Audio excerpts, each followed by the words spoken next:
कि जो हिंदू मुस्लिम के जो मास्टरमाइंड होते हैं, ये ऊपर वाले लोग होते हैं, लड़ाई हम करते हैं, मरते हम लोग हैं, घर हमारे फूकते हैं, आग हमारे घरों में लगती है, रोटी को वीरान हम लोग होते हैं, बच्चे हमारे अनाथ होते हैं, महिलाएं विधवाएं हमारी होती है, और ये लोग राजनीति में बैठ करके हम पर मतलब हमारी मौत पर, हमारी लाशों पर भी राजनीति से गुजरते हैं और उसको फायदा लेते हैं। वाल्मीकि को समझाएंगे कि तुम्हारा तो आरक्षण जो जाटव खा रहा, तुम्हारा सारा हिस्सा जाटव खा रहा, ओबीसी को समझाएंगे तुम्हारा सारा हक तो यादव खा रहा है, तो बाकी ओबीसी की जातियों को यादव के खिलाफ करते हैं, ऐसी समाज में सारी जातियों को जाटव के खिलाफ करते हैं। ये क्या इनका एक प्रोपेगेंडा है ये। तो ये हिंदू मुस्लिम के लिए अमित शाह जी क्लिक कर रहे हैं और देखते हैं कि इसका कितना असर आता है। आपने इसके पहले देखा कि दलितों के घर खाना खाना, आदिवासी के ऊपर पेशाब करना, फिर पैर धोना, तो क्या 24 में ये सब चलने वाला है या फिर बहुजन समाज जाग चुका है? उस दिखावे में मत आना, जिस दिखावे के घुसपैठ करके आपका वोट लेकर चले जाते हैं और बाद में जो है आपके लिए इतनी ऊंची दीवार कर देते हैं कि आपकी ना बात सुनी जाती है, ना आपकी चीख सुनी जाती है, ना आपका दर्द सुना जाता है। आपके साथ उन्नाव जैसी घटनाएं होती हैं, हाथरस जैसी घटनाएं होती हैं,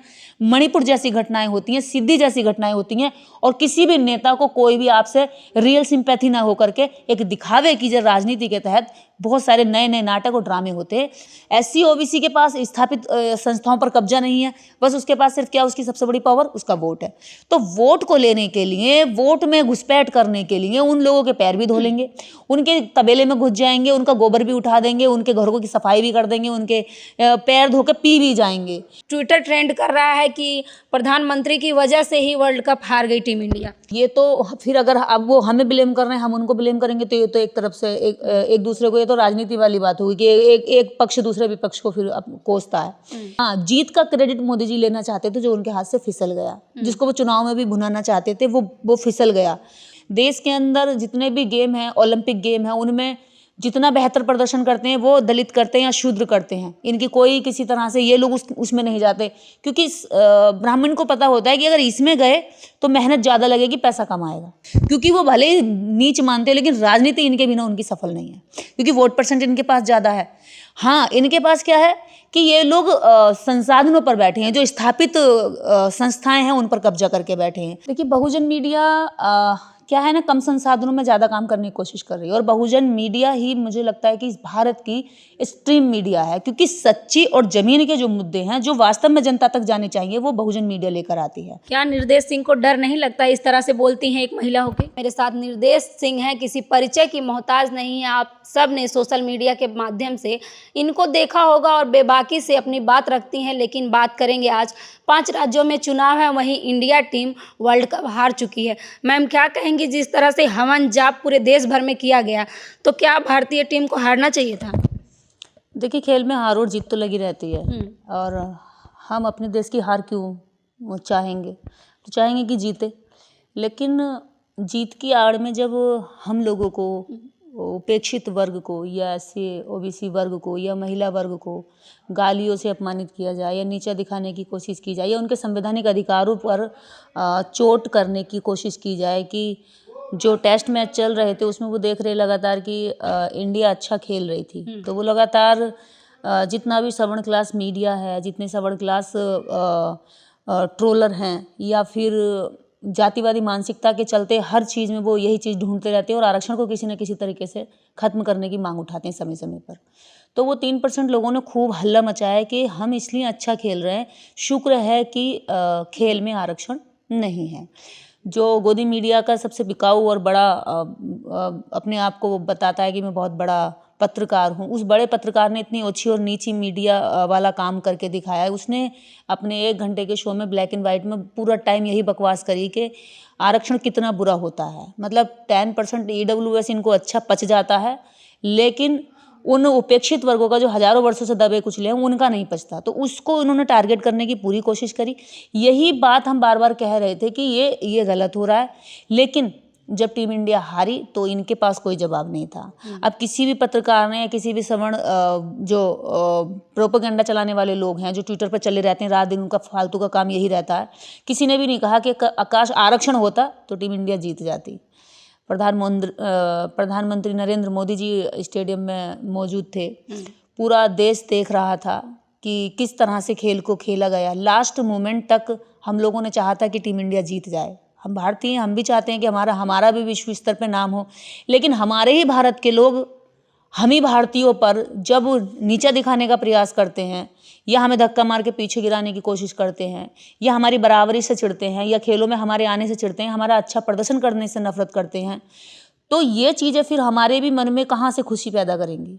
जब एक जीत की आड़ में हमें नीचा दिखाया जाएगा तो वो भारत के लोग कैसे इस खुशी को सेलिब्रेट करेंगे, किस मुंह से करेंगे? क्योंकि खुशी उनके लिए, वो तो ये नहीं समझ पाएंगे कि खुशी है या दुख मनाएं, खुशी मनाएं, क्योंकि वो इसी गफलत में पड़े रहेंगे। क्योंकि अगर जीते तो ये लोग हमें नीचे दिखाने के लिए इनको एक मजबूत सा हथियार मिल जाएगा, एक आड़ मिल जाएगी, और हारे तो हमारा देश में हमें अच्छा महसूस नहीं होगा।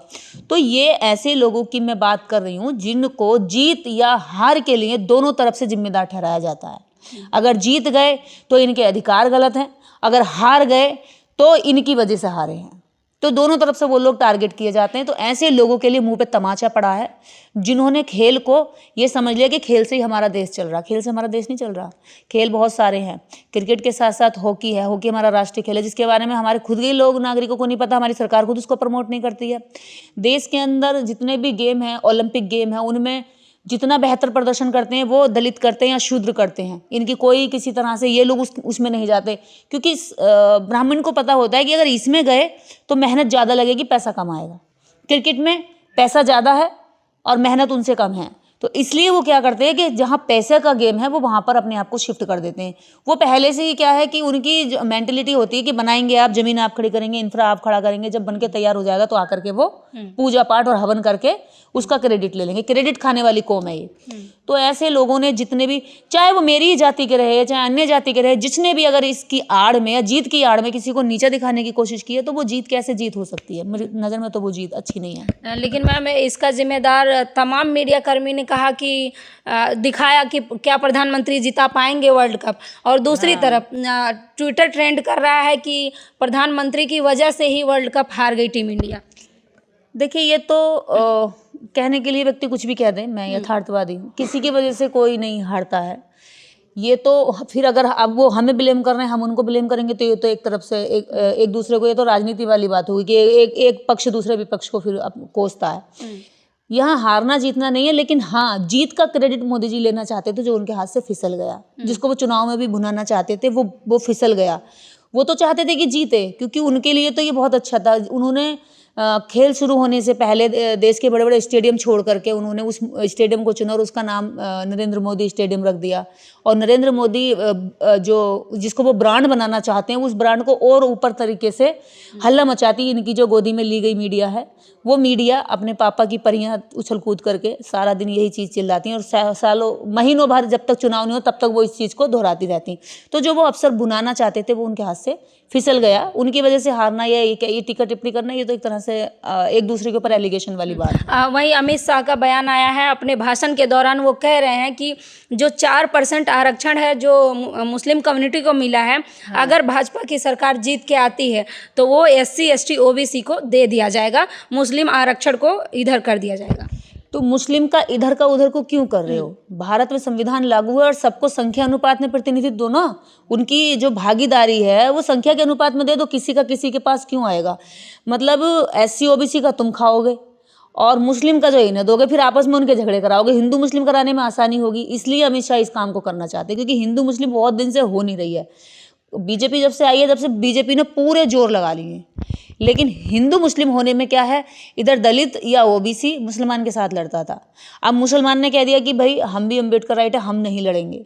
इधर SC OBC समाज में अम्बेडकर राइट थॉट्स जो हैं बहुत तेजी से वायरल हो रहे हैं, फैल रहे हैं। वो लोग उसको फॉलो कर रहे हैं। फॉलो कर रहे हैं तो वो ये चीज़ समझ रहे हैं कि जो हिंदू मुस्लिम के जो मास्टरमाइंड होते हैं, ये ऊपर वाले लोग होते हैं। लड़ाई हम करते हैं, मरते हम लोग हैं, घर हमारे फूकते हैं, आग हमारे घरों में लगती है, रोटी को वीरान हम लोग होते हैं, बच्चे हमारे अनाथ होते हैं, महिलाएं विधवाएं हमारी होती है। और ये लोग राजनीति में बैठ करके हम पर मतलब हमारी मौत पर, हमारी लाशों पर भी राजनीति से गुजरते हैं और उसको फ़ायदा लेते हैं।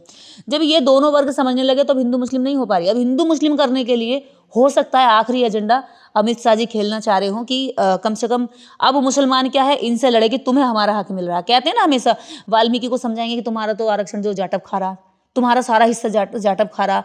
OBC को समझाएंगे तुम्हारा सारा हक तो यादव खा रहा है, तो बाकी OBC की जातियों को यादव के खिलाफ करते हैं। ऐसी समाज में सारी जातियों को जाटव के खिलाफ करते हैं। ये क्या इनका एक प्रोपेगेंडा है? ये मतलब ये सर्किल बना कर रखते हैं कि ये आपस में ऐसे लड़े रहे और ये बीच में केंद्र में बैठ करके इसको भी क्लिक करें, इसको भी क्लिक करें। तो ये हिंदू मुस्लिम के लिए अमित शाह जी क्लिक कर रहे हैं और देखते हैं कि इसका कितना असर आता है। हाँ मैम, 5 राज्यों में चुनाव है, आगे चल के 2024 में लोकसभा का भी चुनाव है और तमाम राजनीतिक पार्टियां स्टंट शुरू कर चुकी हैं। आपने इसके पहले देखा कि दलितों के घर खाना खाना, आदिवासी के ऊपर पेशाब करना, फिर पैर धोना। तो क्या 24 में ये सब चलने वाला है या फिर बहुजन समाज जाग चुका है? देखिए, ये सब फिर चलेगा, बार बार चलेगा, क्योंकि हर चुनाव की इनकी जो है अभी तक की पहचान रही है। ये बार बार क्या करते हैं, पहले मारते हैं, फिर पुचकार लेते हैं, फिर लात मारते हैं, फिर गले लगा लेते हैं, थूक देते हैं, पेशाब कर देते हैं, फिर इनके पैर धो देते हैं। तो ये इन्होंने सोचा कि इस तरह से अभी तक हम वोटर जो हमसे नाराज़ होता है, मतलब इनकी एक तो इनके मन में ये रहता है कि इनको एक इनका जो स्टेटस है, जो इनको इनकी औकात है, वो अपनी नज़र में छोटी समझते हैं। तो वो उस हिसाब से उनको नीचे भी बना कर रखना चाहते हैं और जब चुनाव का ध्यान में आता है तो फिर इनको गले लगा लेते हैं, क्योंकि वो भले ही नीच मानते हैं लेकिन राजनीति इनके बिना उनकी सफल नहीं है, क्योंकि वोट परसेंट इनके पास ज़्यादा है। हाँ, इनके पास क्या है कि ये लोग संसाधनों पर बैठे हैं, जो स्थापित संस्थाएं हैं उन पर कब्जा करके बैठे हैं। एससी ओबीसी के पास स्थापित संस्थाओं पर कब्जा नहीं है, बस उसके पास सिर्फ क्या, उसकी सबसे बड़ी पावर उसका वोट है। तो वोट को लेने के लिए, वोट में घुसपैठ करने के लिए उन लोगों के पैर भी धो लेंगे, उनके तबेले में घुस जाएंगे, उनका गोबर भी उठा देंगे, उनके घरों की सफाई भी कर देंगे, उनके पैर धो के पी भी जाएंगे। तो ये इस नीचता तक गिर सकते हैं, क्योंकि ये सिर्फ स्वार्थ को, सिर्फ राजनीति को सिद्ध करना चाहते हैं, बाकी और इन लोगों का कोई भी लगाव नहीं है। और एससी ओबीसी ये चीज़ को बहुत अच्छे से समझता है, दलित वर्ग आज समझ रहा है। और हम जैसे लोग, हम फिर कहते हैं कि हम जैसे लोगों को जगाते रहेंगे कि इनके ढोंग में मत आना, इनके उस दिखावे में मत आना, जिस दिखावे के घुसपैठ करके आपका वोट लेकर चले जाते हैं और बाद में जो है आपके लिए इतनी ऊंची दीवार कर देते हैं कि आपकी ना बात सुनी जाती है, ना आपकी चीख सुनी जाती है, ना आपका दर्द सुना जाता है। आपके साथ उन्नाव जैसी घटनाएं होती हैं, हाथरस जैसी घटनाएं होती हैं, मणिपुर जैसी घटनाएं होती हैं, सिद्धि जैसी घटनाएं होती हैं, और किसी भी नेता को कोई भी आपसे रियल सिंपैथी ना होकर के एक दिखावे की राजनीति के तहत बहुत सारे नए नए नाटक और ड्रामे होते हैं। तो ये बीजेपी और कांग्रेस दोनों ही इस तरह के खेल दलितों के साथ खेलती आई हैं। पर मुझे लगता है कि दलितों को अब ज़्यादा समय नहीं लगेगा जगने में, क्योंकि वो शिक्षा की ओर जा रहा है, वो सोशल मीडिया से जुड़ रहा है, अब जैसे पत्रकारों की बातें सुन रहा है, हम जैसे लोगों को सुन रहा है, तो वो अवेयर हो रहा है। क्या निर्देश सिंह को डर नहीं लगता इस तरह से बोलती हैं एक महिला होके? देखिए, डर लगता तब जब मैं किसी तरह की कोई देश के साथ गलत कर रही होती, या मैं देश के नागरिकों के साथ गलत कर रही हूँ।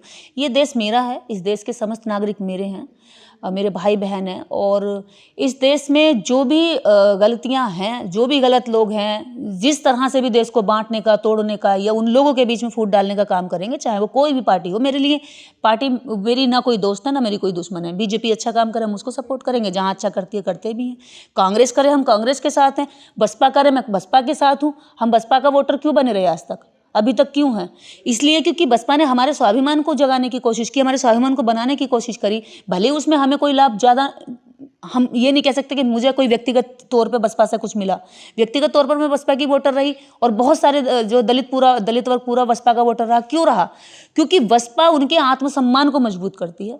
बसपा उनको एहसास दिलाती है कि तुम इनकी सरकार आएगी तो सुरक्षित हो। बसपा एहसास दिलाती है कि तुम्हारी बहन बेटियों के साथ ऐसा नहीं होगा जैसे जुल्म जाती और पार्टियां करती हैं। बसपा याद दिलाती है कि तुम साइंटिफिक टेम्परामेंट पर जी सकते हो, तुम्हारे किसी भी तरह से झूठी FIR और मुकदमे दर्ज करके, अफवाहें फैला करके तुम्हें जेलों में नहीं ठूंसा जाएगा। तो इसलिए मेरा कोई बसपा या किसी भी पार्टी से ना व्यक्तिगत दुश्मनी है, ना दोस्ती है। अच्छे काम करें, हम उसके साथ हैं। बीजेपी कल को कह दे कि भाई संख्या अनुपात में हम सभी देश के जितने भी समस्त नागरिक हैं, सबको संख्या अनुपात में सारी जातियों को, वर्गों को हम आरक्षण देंगे, हम उनके इस फैसले का स्वागत करेंगे, हम प्रचार करेंगे। एक आखिरी सवाल, तो क्या जो वो बहुजन मीडिया है, जो तमाम लोग अपने आप को कहते हैं कि बहुजन मीडिया है, तो क्या ये जो खबरें, जो अत्याचार हो रहे हैं बहुजन समाज पे, क्या सही तरह से दिखाते हैं? देखिए, बहुजन मीडिया क्या है ना, कम संसाधनों में ज़्यादा काम करने की कोशिश कर रही है। और बहुजन मीडिया ही मुझे लगता है कि इस भारत की स्ट्रीम मीडिया है, क्योंकि सच्ची और ज़मीन के जो मुद्दे हैं, जो वास्तव में जनता तक जाने चाहिए, वो बहुजन मीडिया लेकर आती है। बस बहुजन मीडिया के पास क्या है कि बड़े बड़े स्टूडियो नहीं है। बहुजन मीडिया के पास क्या है, इन्वेस्ट करने वाले, ऐड देने वाले धन्ना सेठ और धनपति नहीं है जैसे कि उनके पास है। या बहुजन मीडिया को गोद लेने वाले नहीं है, प्रधानमंत्री जैसे लोग नहीं है गोद लेने वाले, देखो उनको गोद ले रखा है। तो इस तरह से बहुजन मीडिया के पास संसाधन कम है। और बहुजनों की यदि आवाज़ आवाज़ आज जाती है लोगों तक, देश तक जाती है और उन पर कार्रवाई भी हो जाती है या उस पर किसी तरह से सरकार एक्शन लेती है, तो ये बहुजन मीडिया की ही मेहनत होती है, जो अपने छोटे छोटे संसाधनों से, मोबाइलों से कवरेज करने के लिए जगह जगह सड़कों पर उतरती हैं। आप जैसी बेटियां जो रिस्क लेती हैं, जो सड़कों पर रहती हैं, ऐसे जो भक्त टाइप के लोग हैं, अंधभक्त सड़कों पर खुले घूमते हैं, और उनसे इतना डरना चाहिए कि जानवर से भी नहीं डरना चाहिए। मतलब जानवर भी इतना घातक नहीं होता जितने कि अंधभक्त घातक खतरनाक होते हैं, क्योंकि उनको कुछ पता नहीं होता है, बुद्धि कम यूज़ करते हैं। वो क्या यूज़ करते हैं, ज़्यादा से ज़्यादा गालियों का इस्तेमाल करते हैं या हाथों का इस्तेमाल करते हैं। मतलब वो एकदम अटैक पोजीशन में रहते हैं। तो ऐसे लोगों के बीच में जाकर आप जैसे लोग जो कवरेज करते हैं, लोगों की बात दिखाते हैं, जनता के मुद्दे लाते हैं, दोनों पक्षों की बात सुनते हैं, हम तक पहुंचाते हैं, तो ये बहुजन मीडिया का बहुत बड़ा काम है। दिखाती है, हाँ कुछ लोग हो सकते हैं जिनकी मंशा या नीयत साफ नहीं होती है, या वो कुछ चाहते हैं कि उन्हें खरीदा जाए, बिकने के लिए वो अपने दाम ढूंढते रहते हैं, वो एक अलग, वो तो हर जगह कुछ चीज़ें कमी और सही होती रहती है। तो आप देख सकते हैं हमारे साथ निर्देश जी थी, वो तमाम मुद्दे उजागर कर दिए हैं, चाहे वर्ल्ड कप को लेके हो या सुधीर चौधरी के शो की बात हो, जिसमें वो कह रहे हैं कि अच्छा है खेल में आरक्षण नहीं है, और वहीं दूसरी तरफ 5 राज्यों में चुनाव है और 24 भी चुनाव नज़दीक है लोकसभा का। तो क्या दलित एक बार फिर से छला जाएगा या दलित जाग चुका है? कमेंट बॉक्स में अपनी राय हमें ज़रूर बताएं। धन्यवाद।